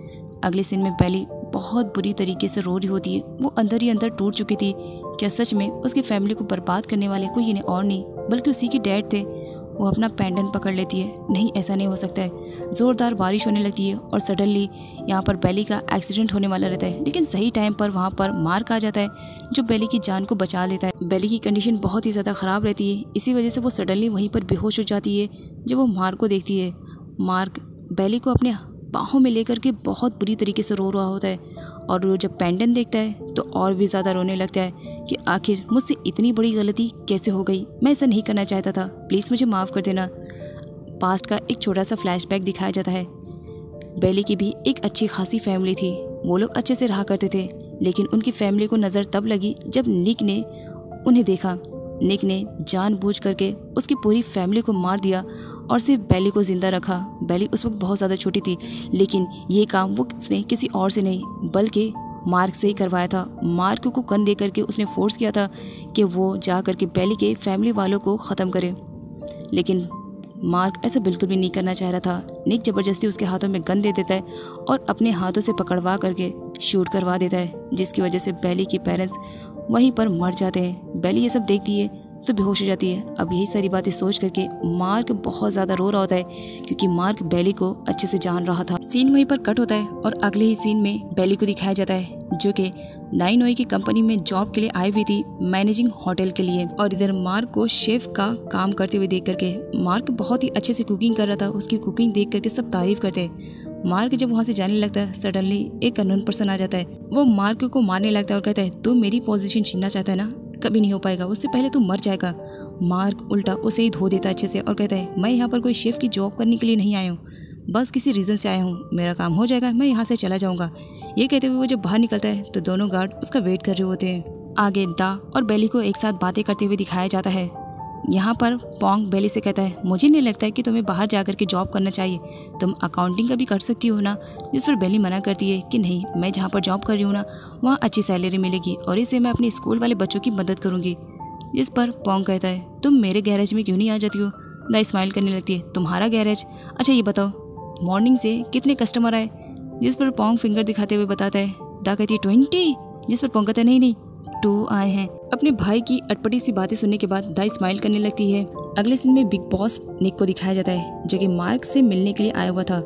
मार्क रीजन पूछता है, क्या बात है, ऐसी कौन सी जरूरत आन पड़ी जो आपको यहाँ पर आना पड़ा। जिस पर बिग बॉस निक का कहना रहता है, मैंने तुम्हें ऑलरेडी बता दिया है, तुम्हें डॉक्यूमेंट पे साइन लेना है, वो किस तरह करोगे ये तुम जानो, और हाँ मैंने तुम्हारी टिकट्स को भी बुक करवा दिया है। टिकोंग मार्क को टिकट देने लगता है। मार्क टिकट लेने से मना कर देता है और वहाँ से गुस्से में चला जाता है। अगले सीन में एक नए बंदे की एंट्री होती है, जिसका नाम जाओ है। जाओ बहुत ही रिच फैमिली से बिलोंग करता है और बिजनेस भी इसका काफ़ी बड़ा है। उसके पास एक गोल्डन मूर्ति भी है। यहाँ पर दिखाया जाता है उसके घर पे बहुत सारे यंग लड़के आए हुए थे। एक्चुअली ये सब के सब स्वयंवर के लिए आए हुए थे। जाओ की बेटी, जिसका नाम यंग भी है, वो शादी नहीं करना चाह रही थी, लेकिन अपने डैड के फोर्स करने पर वो रेडी तो होती है, लेकिन उसका कहना रहता है उसे जो लड़का पसंद आएगा उसी से वो शादी करेगी। इसी की वजह से सारे बॉयज़ वहाँ पर आए हुए थे, क्योंकि जाओ बहुत ही रिच फैमिली से बिलोंग करता है, उसका बिजनेस भी काफ़ी बड़ा था, तो हर किसी के दिल में बस यही ख्वाहिश थी कि किसी भी तरह यंग मी से उसकी शादी हो जाए और वो यहाँ का इकलौता वारिस बन जाए। खैर यहाँ पर यंग मी को दिखाया जाता है, वो सारे लोगों को अपनी हैंकी देते हुए कहती है कि जो भी इस हैंकी को मेरे पास लेकर के आएगा मैं उसी से शादी करूँगी। अब मैं देखती हूँ कि कौन सही सलामत इस हैंकी को मेरे पास लेकर आता है। यंग मी उस हैंकी को फेंक देती है। नीचे खड़े हुए बॉयज़ में आपस में फाइटिंग स्टार्ट हो जाती है और सही मौका पा करके यंग मी वहाँ से भाग जाती है। यहाँ पर दिखाया जाता है मार्क भी उसी जगह पर आया हुआ था, क्योंकि उसे भी किसी काम की वजह से यहाँ पर आना पड़ा और वो सब कुछ देख रहा था। अगली सीन में दिखाया जाता है यंग मी अपना लुक एक बॉय की तरह ले लेती है और वहाँ से भागने का डिसाइड करती है। वो जब वहाँ से भाग रही होती है तो सडनली वहाँ पर क्रीट की एंट्री हो जाती है। क्रीट उसे जाता हुआ देखता है तो रोक लेता है। ओह, तो तुम यहाँ से भागने का डिसाइड कर रही हो। वैसे तुम दुनिया की नज़र से तो छुप सकती हो, लेकिन मेरी नज़र से तुम कहाँ छुपोगी यंग मी, अच्छे से पहचान रहा हूँ ये तुम ही हो ना, और मुझे नहीं लगता है कि तुम्हें मुझे रिजेक्ट करके यहाँ से जाना चाहिए। एंड बाय द वे, तुमने जो गेम खेला था हैंकी का, वो मैं बता दूं। जिस पर यंग भी उसकी ना सुनते हुए वहाँ से जाने लगती है तो सडनली क्रीट उसके आगे आ जाता है और उसे हैंकी शो करने लगता है। ये हैंकी तुम्हारी है ना, देखो बिल्कुल सही सलामत है। कुछ टाइम के लिए तो यंग भी शॉक में थी, वो समझ नहीं पा रही थी कि वो क्या बोले। एक्चुअली यंग भी अभी किसी को लाइक नहीं करती है और वो किसी के साथ शादी नहीं करना चाह रही थी, इसी वजह से वो क्रीट को भी इग्नोर कर देती है। वैसे तो क्रीट यंग मी को बिल्कुल भी लाइक नहीं करता है, लेकिन क्या रीज़न थी जिसकी वजह से वो यहाँ पर उसके स्वयंवर में भी आ चुका था और उसकी हैंकी शो कर रहा था कि वो सही सलामत उसे लेकर आया। पीछे से ये सब कुछ मार्क और टिकोंग देख रहे होते हैं। खैर यहाँ पर यंगमी को दिखाया जाता है, वो जैसा तैसा करके क्रिट से अपनी जान छुड़वाती है और वहाँ से चली जाती है। क्रिट उस हैंकी को देख करके गुस्सा कर रहा होता है और उस हैंकी को गुस्से में फेंक देता है। ये हैंकी मेरे किसी काम की नहीं रही। टी कॉन्ग ये सब देख करके स्माइल कर रहा होता है और वो मार्क से कहता है, ओ अच्छा, तो मैं समझ गया कि क्रिट यहाँ पर क्यों आया था। इधर यंगमी के डैड को दिखाया जाता है जो अपना पूरा फ्रस्ट्रेशन अपने सारे स्टाफ और बॉडीगार्ड पे निकाल रहे थे कि उनकी बेटी उनकी नज़रों से कैसे चली गई, उन लोगों ने रोका क्यों नहीं, उन लोगों ने पकड़ा क्यों नहीं।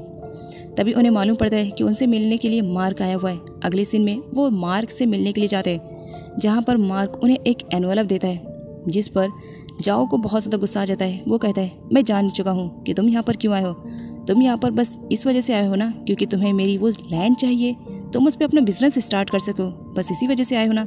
जिस पर मार्क उनकी इस कन्फ्यूज़न को क्लियर करते हुए बताता है कि मैं उस लैंड के लिए नहीं आया हूँ, मैं तो बस यहाँ पर आपको इनविटेशन कार्ड देने के लिए आया था। एक्चुअली हमारी कंपनी के बारे में तो आपने सुना ही होगा ना। जिस पर जाओ मार्क से कहता है, भला मैं तुम्हारी कंपनी के बारे में कैसे भूल सकता हूँ, हमारी आपसी दुश्मनी कितने सालों से चल रही है। खैर यहाँ पर मार्क जाओ से कहता है, हम ये आपसी दुश्मनी ख़त्म कर सकते हैं अगर हम एक साथ अपने बिजनेस को कंबाइन कर लें। खैर यहाँ पर जाओ को भी ऐसा लगने लगता है कि मार्क बहुत ही अच्छा बनता है, वो उसके साथ काम कर सकता है, इसी वजह से वो मार्क की बातों को एक्सेप्ट कर लेता है। तो देखते हैं आगे क्या होता है। क्या जाओ ने जो सोचा है सच में वो वैसे होने वाला है या आगे चल के उसे धोखा मिलने वाला है। क्या होती है जो अंकल और आंट को आकर के बता रही होती है कि जिस जगह पर बेली जॉब के लिए जा रही है वहाँ पर नाइनोई आज आने वाला है। ये सुनते ही बेली खुशी से नाच उठती है। इसके बारे में मुझे पहले से आइडिया है और मैंने पूरी तैयारी कर ली है। अंकल आंट आपको फिक्र करने की ज़रूरत नहीं है, आप बस ये कहेंगे ना कि अपना लंच सही से करो, देखो मैंने पहले पैक कर लिया है। और मेडिसिन के बारे में तो आप फिक्र भी मत करो क्योंकि ऑलरेडी मैंने अपनी मेडिसिन को कैरी कर लिया है। अंकल और आंट उसे रोकने की कोशिश कर रहे थे क्योंकि वो नहीं चाह रहे थे कि बेली जाने कि नाइनोई कौन है। वो कोशिश कर रहे होते हैं लेकिन उनकी कोशिश नाकाम रहती है। बेली वहाँ से जा चुकी थी। नेक्स्ट सीन में निक को रेडी शेडी होते हुआ दिखाया जाता है जो टी कॉन्ग से कहता है, क्या मैं जो कर रहा हूँ वो सही कर रहा हूँ, क्या मेरा लिया वो डिसीजन सही है। जिस पर टी कॉन्ग का कहना रहता है, सर आपने जो डिसीजन लिया है सब कुछ सही होगा और सब कुछ अच्छा भी होगा, आपको फिक्र करने की ज़रूरत नहीं है, इसमें मैं आपको फुल सपोर्ट करूँगा और मेरा जहाँ तक मानना है एक न एक दिन मार्क भी आपको सपोर्ट करेगा। अगली सीन में दिखाया जाता है क्रिट अपनी मॉम से मिलने के लिए आया हुआ था। उसकी मॉम बहुत ही ज़्यादा गुस्से में थी। तुम्हें क्या लग रहा है हमें ये वाहियात सी मीटिंग अटेंड करनी चाहिए। वैसे तो ये मीटिंग क्रिट भी अटेंड करना नहीं चाह रहा था लेकिन फिर भी वो अपनी मॉम को समझाता है, मॉम अब जब यहाँ तक आ ही चुके हैं तो एक बार जा करके मीटिंग में बैठने में क्या बुराई है, हमें जाना चाहिए, देखें तो सही डैड ने अब क्या नया सीन क्रिएट किया है। जिस पर उसकी मॉम कहने लगती है, होगा कोई मार्क के रिलेटेड। अगले सीन में बेली को दिखाया जाता है जो कि होटल में पहुंच चुकी थी अपनी जॉब को कंटिन्यू करने के लिए। वहां पर उसके फ्रेंड पाथ से उसकी मुलाकात होती है बिकॉज वो भी वहीं पर जॉब कर रही होती है। दोनों काफ़ी खुश हो जाते हैं। बेली काफ़ी एक्साइटेड थी, वो नाइनोई से मिलने चाह रही थी। बेली को ऑर्डर मिलता है कि वो अपनी फालतू बकवास भरी बातें बंद करे और काम पर फोकस करे। बेली जब वहाँ से जा रही होती है वो बार बार नाइनोई के बारे में बात कर रही होती है, जिसे सुनने के बाद बात कहने लगती है, मुझे ऐसा क्यों लग रहा है कि तुम नाइनोई को लाइक करने लगी हो, उसे देखे बिना ही। जिस पर बेली कहती, नहीं ऐसी कोई बात नहीं, मैं तो बस यूं ही बात कर रही थी। खैर अभी अपने काम पे फोकस करते हैं, तुम जा कर के तुम्हारी सर्विस प्रोवाइड करो और मैं जा कर के मेरी सर्विस प्रोवाइड करती हूँ। पाथ को दिखाया जाता है जब वो अपनी सर्विस प्रोवाइड करने के लिए अंदर आती है रूम में। उस रूम में एक VIP पर्सन था जिसका नाम पीटर है। पीटर जब यहाँ पर पाथ को देखता है तो सडनली जा कर के वो डोर को बंद कर देता है। अब पाथ डरने लगती है, उसे बहुत अजीब सा फील होने लगता है। वो किसी भी तरह वहाँ से निकलने का ट्राई कर रही होती है लेकिन पीटर उसे जाने बिल्कुल नहीं दे रहा था। वो पीटर को रास्ते से हटने के लिए कह रही होती है लेकिन पीटर अब अपनी औकात दिखाने लगता है। वो पाथ के साथ ज़बरदस्ती करने की कोशिश करने लगता है। पाथ वहाँ से बचकर भागना चाह रही थी लेकिन उसे ऐसा नहीं हो पा रहा था। वो ज़ोर से चिल्लाने लगती है। बेली वहीं से गुजर रही थी। बेली पाथ की आवाज़ सुन लेती है और वो जब वहाँ जाती है तो पाथ सडनली जैसे तैसे करके रूम से बाहर आ जाती है। बेली देखती है तो टोटली शॉक्ड हो जाती है और उसके बाद वो डिसाइड करती है कि वो उस VIP पर्सन को अच्छा खासा सबक सिखाएगी। उस ट्रॉली से उसे बार बार हिट करती है जिस पर VIP पर्सन को गुस्सा आ जाता है। उसी होटल में क्रिट भी पहुंचा हुआ था बिकॉज आज उसे किसी डीलर से डील करनी थी। अनफॉर्चुनेटली वो डीलर कोई और नहीं पीटर ही निकलता है। पीटर होटल के मैनेजर को बुला करके उस पर काफ़ी चिल्ला रहा होता है कि उसकी रूम की सर्विस एकदम 3rd क्लास की हुई है। यहाँ पर वो अपनी गलतियों को छुपा रहा होता है और क्रिट के आने पर वो उसे कहता है, मुझे नहीं लगता कि मुझे तुम्हारे साथ डील करनी चाहिए, तुम्हारे यहाँ के एम्प्लॉय थर्ड क्लास की सर्विस प्रोवाइड करते हैं। मैंने क्या कहा था लाने के लिए और इसने ऑर्डर में क्या लेकर आया।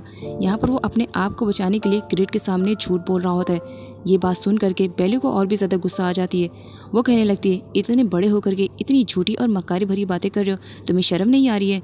जिस पर दिखाया जाता है पीटर को, वो तो गिरगिट से भी तेज़ रंग बदलने लगता है और वो जैसा तैसा क्रिड को अपनी तरफ करके और ना चाहते हुए भी बेली से माफ़ी मंगवा रहा होता है। बेली कहती है, गलती मेरी नहीं है, मैं माफ़ी नहीं मांगूंगी। जिस पर क्रिड कहता है, अगर तुमने माफ़ी नहीं मांगा तो तुम इस जॉब से फायर कर दी जाओगी। बेली ना चाहते हुए भी उससे सॉरी बोलने का डिसाइड करती है। पीछे दिखाया जाता है अनफॉर्चुनेटली उसी होटल में मार्क भी पहुंचा हुआ था टीकॉन्ग के साथ, क्योंकि मीटिंग उसी ही होटल में थी, इसी वजह से सारे लोग वहां पर पहुंचे हुए थे। खैर यहाँ पर क्रिड के फोर्स करने की वजह से बेली डिसाइड करती है कि वो उससे सॉरी बोलेगी। वो उसे सॉरी बोल देती है, लेकिन पीटर को इतने पे भी तसल्ली नहीं आती है। वो कहता है, इस लड़की ने मुझ पर इतना भद्दा इल्ज़ाम लगाया, ये जब तक मेरे पैरों में गिर करके माफ़ी नहीं मांगेगी मैं इसे माफ़ नहीं करूँगा। क्रिड के फोर्स और ज़बरदस्ती करने की वजह से बेली अपने घुटनों के बल आ जाती है और वो माफ़ी मांगने के लिए जब अपना सर झुकाती है तो मार्क से रहा नहीं जाता है। मार्क आता है, बेली और उसकी फ्रेंड पार्ट दोनों को ही वहाँ से निकाल देता है और सिचुएशन को वो अब खुद अपनी तरीके से हैंडल कर रहा होता है।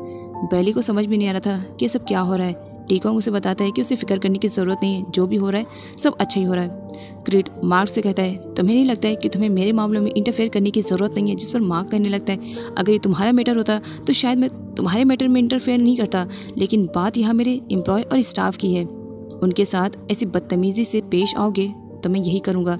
पीटर उल्टा यहाँ पर मार्क पर ही चिल्लाने लगता है, सच में तुम्हारी सर्विस थर्ड क्लास की है, मुझे नहीं लगता है कि मुझे तुम्हारे साथ मीटिंग करनी चाहिए।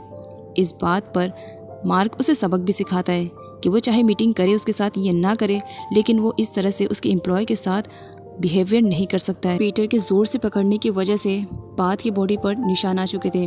बेली उन निशानों को देखती है तो उसकी केयरिंग करने लगती है और उस पर मेडिसिन अप्लाई करने लगती है। पाथ बेली से कहती है, मैंने सुना है बहुत जल्द यहाँ पर 9 आने वाला है, क्योंकि यहाँ पर बोर्ड ऑफ डायरेक्टर की मीटिंग होने वाली है। जिस पर बेली स्माइल करने लगती है। पाथ उसकी खिंचाई करने लगती है, सच कह रही हूँ, तुम 9 को लाइक करने लगी हो, इसी वजह से तो तुम ये सब कर रही हो। तभी एक सर्वेंट आती है और उसे बोलती है कि तुम्हें अर्जेंट में मैम बुला रही है। बेली को ऐसा लग रहा था कि उसने अच्छा काम किया है, हो सकता है उसे 9 की तरफ से रिवॉर्ड मिले, लेकिन सुन करके वो खुद ही सैड हो जाती है कि उसे कंपनी से बाहर निकाल दिया है। इधर निक को दिखाया जाता है जिसने कंपनी में एक मीटिंग को अनाउंस किया था। सारे लोग पहुंच चुके थे, पैज भी वहाँ पर थी। पैज तो उस मीटिंग में इन्वॉल्व नहीं होना चाह रही थी, लेकिन क्रिड के फोर्स करने की वजह से वो यहाँ पर थी, लेकिन साथ ही वो निक को सुना भी रही होती है, ऑलरेडी हमने बहुत टाइम वेस्ट कर लिया है, अब ज़्यादा टाइम वेस्ट मत करो। बेली यहाँ पर मैनेजर से रीज़न पूछ रही होती है कि आखिर किस वजह से उसे कंपनी से बाहर निकाला जा रहा है, जबकि काम को वो अच्छे से कर रही है। जिस पर उसे बताया जा रहा है कि उसे ऑर्डर मिला है बेली को वहाँ से निकालने के लिए, सो वो किसी के रूल्स एंड रेगुलेशन को फॉलो कर रही है, तो वो उसके बॉस है और बॉस ने उसे कहा है कि वो बेली को निकाल दे, इसी वजह से बेली को निकलना होगा। अब यहाँ पर मीटिंग का सीन दिखाया जाता है, सारे लोग आए हुए थे। यहाँ पर निक बोलना स्टार्ट करता है। वो अनाउंस करता है कि मैं अब इस होटल से रिज़ाइनिंग देने वाला हूँ और मैं चाहता हूँ कि इस होटल का डायरेक्टर अब मेरा बेटा बने। बेटे का नाम सुनते ही पैस से बिल्कुल भी रहा नहीं जाता है। वो सबसे पहले मार्क को कॉन्ग्रेचुलेट करते हुए क्लैप करने लगती है। वाह मार्क, तुमने तो और भी ज़्यादा अचीवमेंट हासिल करनी ना, मतलब तुम्हारा यहाँ पर बड़ा भाई बैठा है, उसके लिए तुम्हें कुछ नहीं सोचना है, जो करना है खुद के लिए करना है। तब यहाँ पर निक पैच को रोकते हुए कहता है, अभी मैंने पूरा अनाउंसमेंट नहीं किया है, एटलीस्ट मैं जो कह रहा हूँ पहले उसे ध्यान से सुनो, देन उसके बाद ही कोई सीन क्रिएट करना।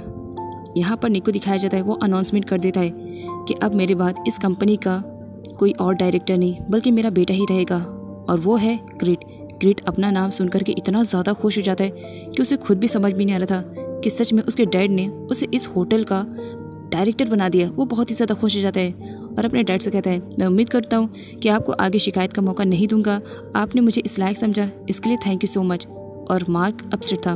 अगले सीन में दिखाया जाता है, यहाँ पर पात आई हुई थी। वो कहती है बेली से, चलो हम बात करेंगे कि आखिर किस रीज़न की वजह से उन्होंने तुम्हें इस तरह से निकाल दिया है। मैं जाकर के बात करूँगी। 9 ने अपने आप को समझ के क्या रखा है, हमें बात करनी चाहिए। जिस पर बेली मना करती है, नहीं मुझे नहीं जाना है, तुम अपनी जॉब को कंटिन्यू करना, बड़ी मुश्किल से तुम्हें वो जॉब मिली थी ना, मेरी वजह से उसे छोड़ना नहीं। जिस पर पैच कहती है, वो तो मैं कर लूँगी, लेकिन तुम्हें मेरे साथ चलना पड़ेगा। बेली मना कर देती है। अगले सीन में पोंग को दिखाया जाता है। उसे भी बेली के बारे में सब कुछ पता चल गया था। अब वो भी बेली के साइड था। वो बेली को शांत करवाता है बिकॉज बेली उस वक्त रो रही होती है। 9 से मिलने का उसका ड्रीम था जो कि टूट चुका था, और सामने पोंग था। वो पोंग को पकड़ करके खूब रोती है अगली सीन में क्रेड को दिखाया जाता है। अब जबकि वो इस होटल का डायरेक्टर बन चुका था तो बहुत ज़्यादा खुश था। अब क्रेड को खुश होता हुआ देख करके उसकी मॉम पैज भी बहुत ही ज़्यादा खुश थी।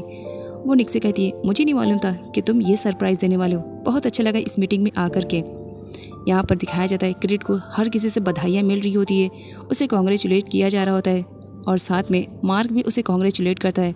लेकिन पैज को ऐसा लग रहा था कि मार्क को वो पोजीशन नहीं मिली, इस वजह से वो चिढ़ रहा है, वो उसे और जेलसी फील करवाती है। अगले सीन में निक मार्क को अपने कैबिन में बुलाता है और उससे रीज़न पूछता है कि आजकल वो जीसस जाओ के घर पर कुछ ज़्यादा ही जा रहा है, क्यों जा रहा है। मार्क रीज़न बताने से मना कर देता है, जिस पर सारी सिचुएशन को अब निक अपनी तरीके से हैंडल करता है। वो उसे बताता है, तुम्हें बताने की ज़रूरत नहीं है, मैं तो तुम्हारे मुँह से सुनना चाह रहा था, बाकी सारी डिटेल्स तो मैं सब कुछ निकाल चुका हूँ। और मैंने सुना है कि जाओ की एक डॉटर भी है जिसकी शादी के लिए वो लड़कों की तलाश कर रहा है, तो मैं ये सोच रहा हूँ कि अगर तुम उसकी बेटी से शादी कर लो तो कितना अच्छा रहेगा, हमारी आपस की दुश्मनी भी मिट जाएगी और प्लस अगर हम दोनों का ग्रुप एक साथ मिल जाए तो फिर कितना ज़्यादा अच्छा रहेगा ना, हमारा वर्ल्डली बिजनेस चलने लगेगा। मार्क मना करते हुए कहता है, मैं ऐसा कुछ भी नहीं करने वाला हूँ, मैं यंगमी को इसमें बिल्कुल भी इन्वॉल्व नहीं करने वाला हूँ। जिस पर निक कहता है, इसका मतलब मैं ये समझूं कि तुम्हारी लाइफ में कोई और है, क्या सच में कोई और है जिससे तुम प्यार करते हो, यही रीज़न है जो तुम यंगमी से शादी नहीं करना चाहते हो। मार्क मना करता है, नहीं मेरी लाइफ में ऐसी कोई भी लड़की नहीं है। बेली के रोने पर पोंग उसे आइडिया देता है, देखो उस कंपनी से तुम्हें निकाल दिया गया है और तुम्हें खुद भी मालूम नहीं है कि किस रीज़न की वजह से तुम्हें निकाला गया, तो एक काम करो ना, तुम नाइनोई को एक लेटर लिख दो, वो लेटर उस तक पहुँच जाएगा, फिर उसके बाद हो सकता है तुम्हारी बात बन जाए। बेली को उसका आइडिया बहुत ज़्यादा पसंद आता है, वो फटाफट बुक और पेन निकालती है और लेटर लिखना स्टार्ट करती है। इधर करण को दिखाया जाता है जो मना कर रहा होता है, मैं किसी भी कंडीशन में यंगमी से शादी नहीं करूंगा। निक मार्क से कहता है, क्या सच में तुम उस गन शॉट की आवाज़ को भूल चुके हो। मार्क के पास में कुछ ऐसा हुआ है जिसकी वजह से वो अभी भी कहीं ना कहीं निक से बहुत ज़्यादा डरता है, इसी वजह से वो निक की सारी बातों को मान लेता है और वो यंगमी से शादी करने के लिए भी तैयार हो जाता है। बेली पात के पास आई हुई थी वो लेटर देने के लिए ताकि वो नाइनोई तक का कैसे भी पहुंचा सके, जिस पर पात उसे बताती है कि इस होटल का डायरेक्टर नाइनोई बन गया है। बेली बहुत ज़्यादा खुश होती है और वो पात से रिक्वेस्ट करने लगती है, प्लीज़ पात किसी भी कंडीशन में मेरा ये लेटर नाइनोई तक पहुंचा देना। पात यस बोलती है, तभी पोंग उसे इशारे से बताता है, वो देखो ऐसा लग रहा है मुझे कि वही नाइनोई है जिसे तुम ढूंढ रही हो। बेली बहुत ही ज़्यादा खुश हो जाती है, वो कहती है, मैं जाकर के अभी नाइनोई से बात करूँगी, इस बार मैं ये गोल्डन अपॉर्चुनिटी बिल्कुल भी खोने वाली नहीं हूँ। वो कार को फॉलो करने लगती है, लेकिन अनफॉर्चुनेटली आज भी वो क्रेड को मिस कर देती है। पोंग उसे आइडिया देता है कि वो लोग उसकी स्कूटी से उसे फॉलो कर सकते हैं। बेली को आइडिया बहुत ज़्यादा पसंद आता है। अगली सीन में दिखाया जाता है ये सब मार्क का बॉडीगार्ड देख लेता है, वो मार्क को आकर के बता देता है कि एक बार फिर से बेली से मिसअंडरस्टैंडिंग हो गई है, उसने क्रेड को आप समझ लिया है। खैर यहाँ पर बेली को दिखाया जाता है वो बस फॉलो कर रही होती है क्रेड को, वो क्रेड को आवाज़ें देने लगती है। क्रेड उसे साइको समझता है और उसे इग्नोर करता है। बेली उसके आगे आ जाती है और जैसा तैसा करके फाइनली क्रेड को कार स्टॉप करनी पड़ती है। अब वो क्रेड से मिलने के लिए जा रही होती है, लेकिन गार्ड उसे जाने नहीं दे रहे होते हैं, लेकिन फिर भी जैसा तैसा करके फाइनली बेली उस तक पहुंच जाती है। क्रेड बेली से कहता है, क्या मैं जान सकता हूँ किस वजह से तुमने ये सब किया। जिस पर बेली कहती है, एक्चुअली मुझे आपसे बात करनी थी, आप नाइनोई हो ना, मुझे आपको ये लेटर देना था, बस इसी वजह से मैंने ये किया, मेरा इंटेंशन आपको हर्ट करना नहीं था। इधर दिखाया जाता है मार्क और उसके गार्ड भी बेली को फॉलो करते हुए वहाँ पर पहुँच जाते हैं और ये सब कुछ मार्क अपनी नज़रों से देख रहा होता है कि किस तरह बेली को मिसअंडरस्टैंडिंग हुई है और वो किसी और को नाइनोई समझ रही है जो कि एक्चुअल में मार्क है। इसी वजह से वो उसे लेटर देती है और उसे पढ़ने के लिए कहती है कि आखिर मैं जानना चाहती हूँ मुझे कंपनी से क्यों निकाल दिया गया, आप इस पर ज़रूर कोई एक्शन लें सर। क्रेड उस लेटर को एक्सेप्ट कर लेता है, जिसकी वजह से बेली काफ़ी खुश हो जाती है और डांस करने लगती है। वहीं पर पोंग भी डांस कर रहा होता है बेली के सपोर्ट में। खैर यहाँ पर दिखाया जाता है आगे चल करके क्रिस उस लेटर को फाड़ देता है और फाड़ करके बेली के सामने ही वहाँ पर फेंक देता है। बेली को बहुत ज़्यादा बुरा लगता है कि वो जिस तरह नाइनोई को समझ रही थी वो तो बिल्कुल भी वैसा नहीं है, वो एक नंबर का वाहियात है। इसी वजह से तो उसने उसके लेटर को भी एक्सेप्ट नहीं किया, उस फाड़ के इस तरह से फेंक दिया, जिसकी वजह से बेली का दिल टूट जाता है। बेली लेटर के टुकड़े समेटने लगती है, उसका दिल टूट गया था। वो नाइनोई को कितना अच्छा समझ रही थी और नाइनोई बुरा है, इस बारे में उसकी मिसअंडरस्टैंडिंग थी, क्योंकि असली नाइनोई तो मार्क था। खैर यहाँ पर मार्क उसकी हेल्प करता है, वो लेटर पढ़ता है और उसके आंसुओं को पोंछते हुए कहता है, तुम्हें चाहिए कि तुम हर किसी पे इस तरह से ट्रस्ट ना करो, जिस तरह तुम नाइनोई को समझ रही हो वो वैसा बिल्कुल भी नहीं है। इसी वजह से अपना टाइम वेस्ट करना बंद करो और जहाँ तक कोशिश करो उससे दूर हो जाओ। पोंग के पूछने पर बेली बताती है कि ये चलित है। एक्चुअली अंकल और आंट ने मार्क का नाम चलित बताया था, इसी वजह से बेली उसे चलित बुला रही थी। नेक्स्ट दिन में मार्क के गार्ड उसे सरप्राइज देते हैं और बताते हैं बॉस आपने जैसा कहा था ये हाउस सेम वैसी है। जिस पर मार्क कहता है ये हाउस तो बिल्कुल बेली के हाउस के तरीके है ना। जिस पर गार्ड कहते हैं हाँ मतलब आपको याद है कि बेली का हाउस कैसे है। वैसे तो जहाँ बेली की बात होती है आप तो हमें खामोश करवा देते हो, लेकिन आज आप खुद बेली के बारे में बात कर रहे हो। मार्क उन्हें शांत होने के लिए कहता है। आगे दिखाया जाता है मार्क उनसे कहता है मैंने क्या ऐसा कहा था कि मुझे ऐसा हाउस चाहिए जो बेली के हाउस के क्लोज रहे। जिस पर गार्ड कहते हैं सर आपने ये तो नहीं कहा था। तो मार्क कहता है फिर अपना मुंह बंद रखो और मुझे आगे क्या है वो बताओ। आगे दिखाया जाता है दोनों गार्ड किसी भी तरह मार्क को कन्विंस कर रही लेते हैं कि वो आज से इसी घर में रहे। मार्क रेडी हो जाता है। एक्चुअली मार्क भी चाह रहा था कि वो बेली पर नजर रख सके। नेक्स्ट में बेली को दिखाया जाता है जो कि केक्स बना रही होती है। एक्चुअली वो अपने केक को टेस्ट करवाने के लिए लेकर जा रही होती है ताकि उसकी जॉब पक्की हो जाए। जिस पर अंकल आंट उसे देखते हैं और कहते हैं बेली तो बिल्कुल ठीक है, वो अपसेट नहीं दिखाई दे रही है। जिस पर पोंग कहता है मैंने कल रात ही देखा था, बेली बहुत ज़्यादा अपसेट थी, आपको कल रात के बारे में तो मैंने बताया ना। इस पर अंकल आंट कहते हैं नहीं हमारी बेटी सब कुछ भूल चुकी है और देखो वो कितनी ज़्यादा खुश है। बेली केक को रेडी कर लेती है। उसके बाद वो अपने पेरेंट्स का आशीर्वाद लेने के लिए जाती है और उनसे प्रे कर रही होती है प्लीज़ किसी भी तरह मुझे ये जॉब मिल जाए। यहाँ पर दिखाया जाता है अंकल आंट के लिए भी बेली केक छोड़ करके गई थी उन्हें टेस्ट करने के लिए। बेली के जाने के बाद अंकल आंट बहुत ज़्यादा परेशान दिखाई दे रहे होते हैं क्योंकि वो नहीं चाहते थे कि बेली को मालूम पड़े कि नाई नोई कौन है। इधर मार्क अपने नए हाउस का विजिट कर रहा होता है। वो किचन रूम में पहुँचता है जहाँ पर गार्ड किचन रूम के बारे में सब कुछ बता रहे होते हैं और साथ ही वो बेली का भी नाम ले लेते हैं। जिस पर मार्क उन्हें नाइफ शो करता है कि उन्हें ज़्यादा नहीं बोलना चाहिए। गार्ड दोनों डर जाते हैं। अगले सीन में दिखाया जाता है गार्ड्स मार्क को ले जाते हैं और वहाँ पर वो उसका बेडरूम दिखाते हैं और साथ ही में बताते हैं कि इस बालकनी से आपको बेली का रूफ दिख सकता है। जिस पर मार्क कहता है क्या मैंने बोला कि मुझे बेली का रूफ देखना है। गार्ड्स अपने टैब में देख लेते हैं कि बेली और पोंग कहीं पर जा रहे हैं। एक्चुअली उन्होंने बेली के आसपास के पूरे एरिया में सीसीटीवी कैमरास को लगवा दिया था, इवन उसके घर के भी बाहर, लेकिन इस बारे में बेली को अभी तक बिल्कुल भी खबर नहीं है। मार्क को फिक्र हो रही थी अब बेली की कि बेली कहाँ जा रही है। गार्ड्स उसे देखने लगते हैं कि अभी तो सर कह रहे थे कि बेली से उनको कोई मतलब नहीं है और अचानक से बेली की फिक्र भी हो रही है। ऐसे तैसा करके मार्क अपने गार्ड्स का मुँह बंद करता है। तब गार्ड्स उसे बताते हैं कि निक बिग बॉस का कॉल आया था, वो आपसे बात करना चाह रहे थे सर, लेकिन आप बिजी थे इस वजह से मैंने इन्फॉर्म नहीं किया। अगले सीन में दिखाया जाता है बेली बहुत ही ज़्यादा खुश थी। वो पोंग से कहती है देखना ये जॉब तो मेरी पक्की हो जाएगी। पोंग कहता है हाँ ऑफ कोर्स तुम्हारी जॉब पक्की होनी ही चाहिए। आगे दिखाया जाता है जब बेली अपना केक टेस्ट करवा रही होती है तो सामने बैठी हुई लेडी उसका केक टेस्ट कर रही होती है। अचानक से वो सारी केक को खाने लगती है और यहाँ तक कि वो पूरा का पूरा केक फिनिश भी कर देती है। जिस पर पोंग स्माइल करने लगता है बेली सच बता रहा हूँ तुम्हारी जॉब कंफर्म है, 100% है। देखो केक कितना ज़्यादा टेस्टी लगा है, इसी वजह से तो वो लेडी खाई जा रही हुई। बेली काफ़ी खुश हो जाती है और वो पोंग से कहती है लग रहा है तुम सच कह रहे हो, मेरी जॉब कंफर्म होने वाली है। लेकिन सडनली उस वुमेन को दिखाया जाता है जब तक कि वो केक खा रही थी तब तक बहुत मीठा मीठा बोल रही थी। केक फिनिश होने के बाद वो बेली को कहने लगती है इस तरह का केक तो कोई भी बना सकता है, इस तरह का केक अगर हमारी शॉप में बिकने लगेगा तो हमारी शॉप बंद हो जाएगी। घटिया केक है, मुझे बिल्कुल भी पसंद नहीं आया। मैं तुम्हें यहाँ पर जॉब के लिए बिल्कुल भी अपॉर्चुनिटी तो नहीं दे सकती हूँ। ऐसा केक खाने के बाद हमारे यहाँ के कस्टमर की कंडीशन ख़राब हो जाएगी। इसके अलावा वो बेली की काफ़ी इंसल्ट करती है। बेचारी बेली बहुत अपसेट हो जाती है कि वो इतने प्यार से केक्स बना कर लेकर आई थी और रिजेक्ट हो गया। केक गिर जाने की वजह से वो समेटने लगती है और रोने लगती है। पोंग उसे शांत करवाता है कि इसमें तुम्हारी गलती नहीं है, वो ऐसे लोग हैं कि तुम्हारे केक का टेस्ट उन्हें नहीं मिल पा रहा है, वो लोग दिल के बहुत बुरे हैं। तुम फिक्र मत करो, देखना एक दिन तुम ज़रूर सक्सेसफुल हो जाओगी और तुम्हें जॉब मिल जाएगी। तुम इस तरह परेशान क्यों होती हो, और मेरा वर्कशॉप है ना, हम उसमें काम कर लेंगे। बेली रोई जा रही होती है और पोंग उसे समझाया जा रहा होता है। मार्क के गार्ड्स कम, उसके फ्रेंड ज़्यादा थे। खैर यहाँ पर जब गार्ड्स को मालूम पड़ता है कि नाई नोई मतलब मार्क यंग में से शादी करने वाला है तो वो लोग बहुत ज़्यादा अपसेट हो जाते हैं। उनका कहना रहता है कि मार्क सर आप तो बेली को लाइक करते हैं, फिर इस तरह से आप शादी करने के लिए यंग में से क्यों रेडी हो गए। हाँ अगर आपकी कोई मजबूरी है तो आप बता सकते हैं। जिस पर मार्क कहता है कि ऐसी कोई मजबूरी नहीं है और वो जो डिसीजन लेता है उसमें किसी न किसी की तो भलाई छुपी रहती है। खैर यहाँ पर दिखाया जाता है उसके गार्ड उसे समझा रहे होते हैं, लेकिन मार्क तो बिल्कुल भी समझने की कंडीशन में नहीं रहता है क्योंकि कुछ तो उसके पीछे हुआ था जिसकी वजह से मार्क ऐसा करने पर खुद ब खुद मजबूर हो गया था। तभी वहाँ पर निक का कॉल आता है। गार्ड्स उसे बताते हैं कि निक बॉस का कॉल है।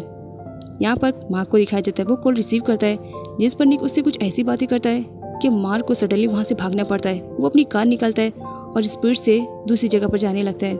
अगले सीन में दिखाया जाता है मार्क कहीं और पर नहीं बल्कि बेली के स्कूल में आया हुआ था। अब यहाँ पर देखते हैं कि एक जोकर है, सारे बच्चे तो खेल रहे हैं एक साथ, वहाँ पर कुछ भी ऐसा नहीं लग रहा था जिसकी वजह से उसे लगे कि बेली को जान के खतरा है। लेकिन सडनली वहाँ पर वो निक को देखता है। निक स्माइल कर रहा होता है। वो मार्क को दूसरी साइड पर लेकर के जाता है। मार्क काफ़ी गुस्से में था, इसी वजह से वो निक से रीज़न पूछता है कि वो यहाँ पर क्यों आया है।